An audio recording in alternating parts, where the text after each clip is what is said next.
మన జీవిత కాలంలో ఎప్పుడో ఒకప్పుడు మనం రైల్లో ప్రయాణించే ఉంటాం.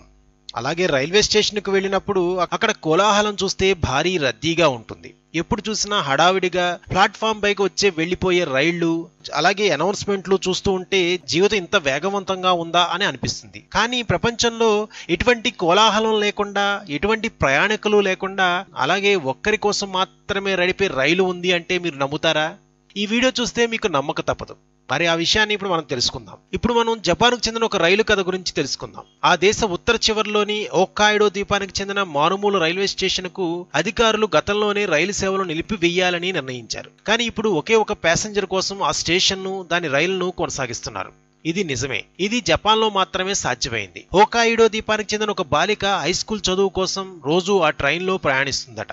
ఈ విషయం తెలియగానే జపాన్ రైల్వే తన నిర్ణయాన్ని వాయిదా వేసుకుని రైలు కొనసాగిస్తుంది. అంతేకాకుండా ఈ బాలికకు సౌకర్యవంతంగా ఆమె స్కూల్ టైమింగ్స్ కు అనుగుణంగా ఆ ట్రైన్ సమయాన్ని అడ్జస్ట్ చేశారట. అత్యంత మానవతా దృక్పథంతో కేవలం ఆ బాలికను పాఠశాలకు చేర్చడానికి, స్కూల్ టైం ముగియగానే ఆమెను ఇంటికి తీసుకెళ్లడానికి ఆ రైలును నడుపుతున్నారన్నమాట. ఆమె గ్రాడ్యుయేషన్ పూర్తి చేసే వరకు ఈ సేవలు కొనసాగించాలని జపాన్ రైల్వేస్ భావిస్తుందట. ఇదంతా చూస్తుంటే మానవతకు పెద్దపీట వేయాలన్నా, విద్యకు విలువ ఇవ్వాలన్నా జపాన్ లాంటి దేశానికే సాధ్యం అనిపిస్తుంది కదా.